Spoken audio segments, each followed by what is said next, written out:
a hablar un poquito en relación con el tema de la devolución de saldos y la indemnización sustitutiva. Importante que tengamos en cuenta que son conceptos completamente diferentes y ahora vamos a entender por qué hablamos de devolución de saldos en el régimen de ahorro individual e indemnización sustitutiva en el régimen de prima media. Pero antes de llegar a ese punto, que es el punto central que hoy nos convoca, yo quiero que entendamos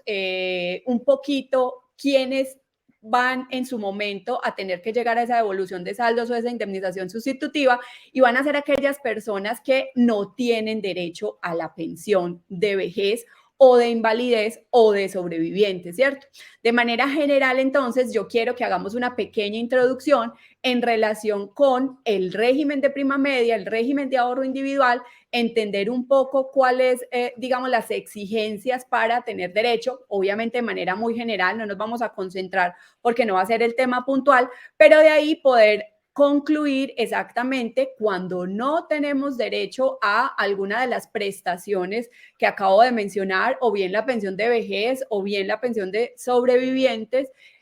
o la de invalidez. Entonces ya llegaríamos a buscar la posibilidad y cuándo tendríamos derecho de la devolución de saldos y la indemnización sustitutiva. Lo primero, entonces, y para pararnos dentro del análisis inicial que debemos hacer de este tema, es que el tema, si bien es cierto, existía con anterioridad, digamos que esa diferencia entre devolución de saldos e indemnización sustitutiva se da específicamente desde la entrada en vigencia de la Ley 100 de 1993. Recordemos que en la Ley 100 de 1993 se crean dos regímenes, que son el régimen de prima media, el que conocemos que administra la entidad pública, en su momento era el Seguro Social, antes lo administraban también algunas cajas o fondos, y hoy lo administra Colpensiones, y el régimen de ahorro individual, que también sabemos que lo vienen administrando desde hace muchos años diversas entidades de derecho privado, lo que llamamos los fondos privados. Inicialmente habían muchas, hoy digamos que existen centralmente 4 fondos privados que son Protección, Porvenir, Colfondos y Escandia. Hoy digamos que son los que están vigentes y han venido subsumiendo esos otros que existían con anterioridad, y son desde el nacimiento de la Ley 100 quienes administran tanto el régimen de ahorro individual como el régimen de prima media. Este sistema general de pensiones, tengamos claro también que cubre varios riesgos. Generalmente nos preguntan, y digamos que siempre que hablamos del sistema general de pensiones pensamos solo en la pensión de vejez. No, recordemos que se está cubriendo también el riesgo de la invalidez y el riesgo de un eventual fallecimiento, sobre todo para aquellas personas que, siendo beneficiarios, podrían tener derecho a esa, lo que llamamos la pensión de sobrevivientes. Entonces cubren también riesgo de invalidez, de vejez y el riesgo de la muerte a través de ambos regímenes. En ambos regímenes, entonces, estamos cubriendo estos riesgos. En cuanto a las generalidades de la pensión de de vejez, tenemos en ambos regímenes, empecemos con el de prima media, hoy es administrado por Colpensiones. Tenemos claro que es un fondo de naturaleza pública. Se requiere, para poder tener derecho a la pensión de vejez, una edad y unas semanas cotizadas, y con base en esa edad, esas semanas cotizadas, hoy las mujeres se pensionan con 57 años en el régimen de prima media, los hombres con 62 años y más de 1.300 semanas cotizadas, y con base en ello, entonces ya vamos a establecer cuál va a ser el monto de la pensión o el valor que me van a reconocer de pensión, que se calcularía teniendo en cuenta el ingreso base de cotización de los últimos 10 años. Con base en lo que mis empleadores o en lo que yo vine aportando durante los últimos 10 años, y soy trabajador independiente, entonces se va a calcular el valor que me va a pagar a mí la entidad, en este caso que estamos hablando del régimen de prima media, hoy Colpensiones, de pensión, y esa la voy a calcular con base en el número de semanas y en ese monto. Hay una regla específica y un cálculo que nos da la misma Ley 100, y es que empezamos en un monto de un 65% y vamos a ir incrementando ese monto de conformidad con el incremento de las semanas cotizadas. Por cada 50 semanas cotizadas adicionales a las 1.300 iniciales mínimas exigidas, entonces vamos a tener derecho a un incremento de un 1.5% sobre ese 65% que voy a comenzar. Sin embargo, valga la pena mencionar aquí, y es bien importante, esta fórmula es una fórmula decreciente.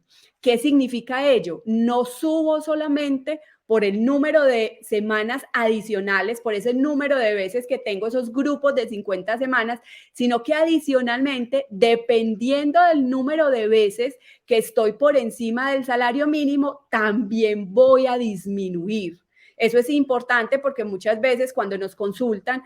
nos dicen es que yo hice los cálculos y como tengo 1.800 semanas y cotizo sobre 10 salarios mínimos, entonces yo sé que voy a subir 5 puntos más y sé que voy a tener una pensión del 68, 69, 70%, obviamente dependiendo cada caso en particular, pero ojo que es que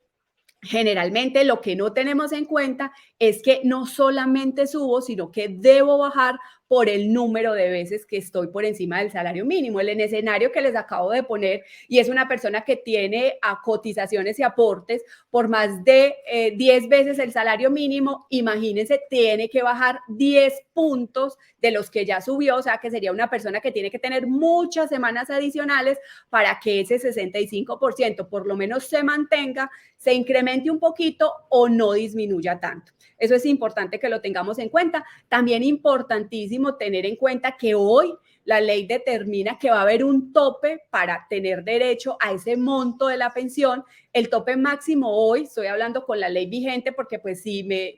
entramos como en detalles de transición y normas anteriores, obviamente tendríamos que quedarnos aquí toda la tarde, pero digamos que concretamente hoy con la norma vigente tenemos un tope del 80%, tope que también se ha venido discutiendo mucho y recientemente lo hablamos. Colpensiones no aplica ese tope, de hecho dice que solo incrementa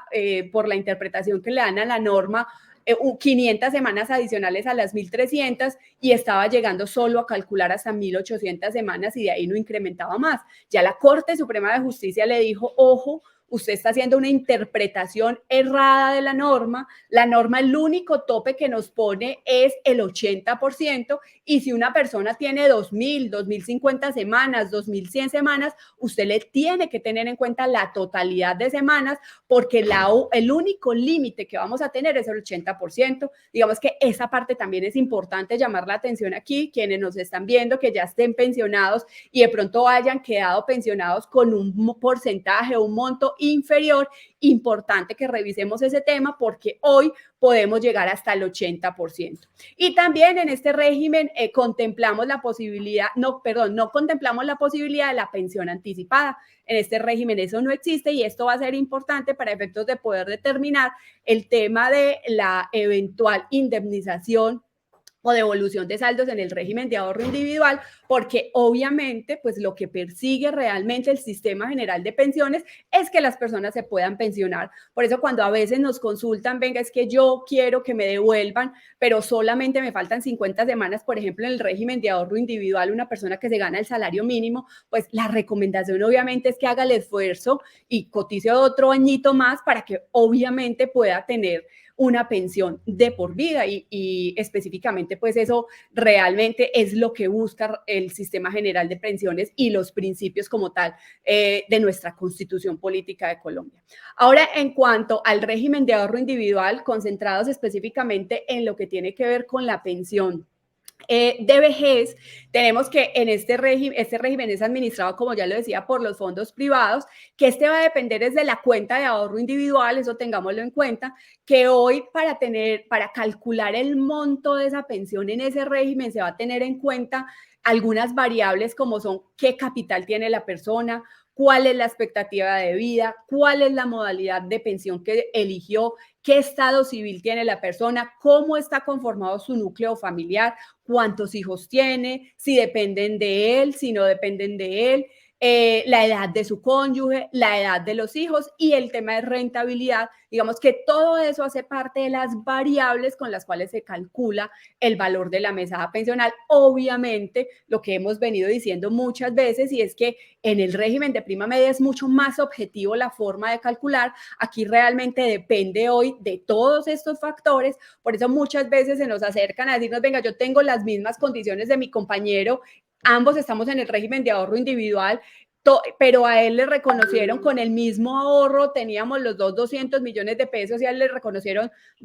un salario mínimo y medio, a mí me están diciendo solo un salario mínimo. Ojo, que en este régimen todos estos factores diferenciales, como por ejemplo la conformación familiar, el número de hijos, la edad de los hijos, la edad del cónyuge, va a hacer que esa mesada pensional cambie el cálculo. Entonces, aquí, por ejemplo, casi que es imposible que yo diga que tengo un gemelo en el tema pensional, porque obviamente van a haber características que van a diferenciar la forma de hacer ese cálculo de la pensión. Este régimen sí permite la pensión anticipada. Obviamente, la pensión anticipada, aquellas personas que tengan ese ahorro mínimo necesario, que hoy más o menos está como en 280 millones de pesos para la pensión del salario mínimo. Entonces, claro, obviamente cuando las personas se afilian al régimen de ahorro individual, digamos que la bandera, una de las principales banderas para su afiliación es que usted se puede pensionar anticipadamente, pero realmente nunca se aclaró que esa pensión anticipada se podía dar, pero qué valor de pensión le iban a reconocer fue lo que nunca explicaron. Y hoy lo que sabemos es que para poderse pensionar con un salario mínimo, más o menos se requieren de entre 280, 285, 290 millones de pesos, y eso va a variar y varía de alguna manera entre fondo y fondo. Hoy yo conozco que en un fondo pueden decir una cosa, en el otro otra, porque lo que dice la ley es que tiene que representar 110 veces el salario mínimo, y de conformidad con eso, entonces se hace el cálculo, pero entendamos que para llegar a un ahorro de 280 millones de pesos, una persona de salarios de entre 2, 3, 4 salarios mínimos, realmente eso únicamente con el ahorro no lo va a lograr, y muchas veces ni siquiera con el rendimiento lo logra. Por eso tiene que darse lo que llamamos en este régimen, que también es excepcional de este régimen, solo lo tiene este, que es la garantía de pensión mínima. Como obviamente es difícil lograr el ahorro mínimo necesario, una persona de 2, 3, 4 salarios mínimos, entonces ofrecen lo que es la garantía de pensión mínima, y es que hoy una persona que no alcance ese ahorro, pero alcance a tener 1.150 semanas, entonces va a poder tener derecho a esa garantía de pensión mínima, que es de alguna manera ese reconocimiento de ese valor mensual que podemos, digamos, equiparar a la pensión, pero pues obviamente esta garantía de pensión mínima, como su nombre lo indica, es correspondiente al valor del salario mínimo de ese año, para que obviamente también lo tengamos en cuenta. Y es importante que cuando estemos analizando si llegamos a cumplir los requisitos para la pensión, en este caso también para efectos de la garantía de pensión mínima se requiere la edad, la misma edad que hablamos en hombres y mujeres para el régimen de prima media, 57 años las mujeres, 62 los hombres. Tenemos que llegar a ese momento y ahí mirar si cumplimos el requisito o bien del ahorro, o si no tenemos el ahorro, entonces tener las 1.150 semanas. Importante hacer esta revisión para poder tomar la decisión de si pido o no esa devolución de saldos, que es como se denomina la entrega de esos recursos que tengo ahorrados en ese régimen. Y como ya les decía, en el régimen de prima media se denomina indemnización sustitutiva. En lo que tiene que ver entonces con la pensión de invalidez y la pensión de sobreviviente, digamos que las generalidades para que lo tengamos en cuenta,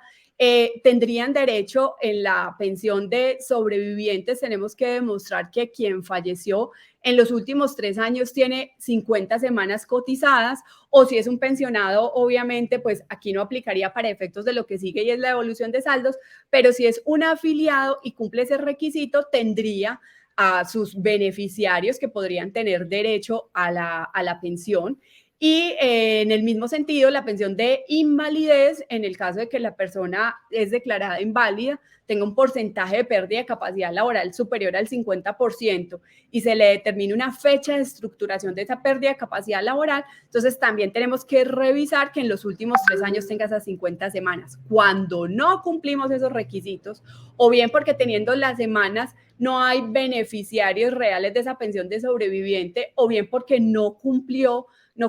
yo como beneficiario o cumplí yo como persona inválida para tener derecho a esa pensión, entonces ya puedo optar por la devolución de saldos o la indemnización sustitutiva. Entonces, ¿qué diferencia habría entre la indemnización sustitutiva y la devolución de saldos? Digamos que ya llegamos al punto central que nos convoca, que me parecía muy importante primero entender cuándo tenemos derecho a esas prestaciones que también cubre el régimen de pensión y obviamente cuando ya excluimos, que no cumplimos con esas condiciones, pues entonces ya sí vamos a llegar a poder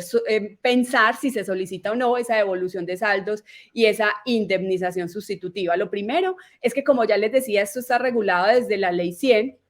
En la devolución de saldos se contempla, como ya les decía, en el régimen de ahorro individual y ambas, la devolución y la indemnización, están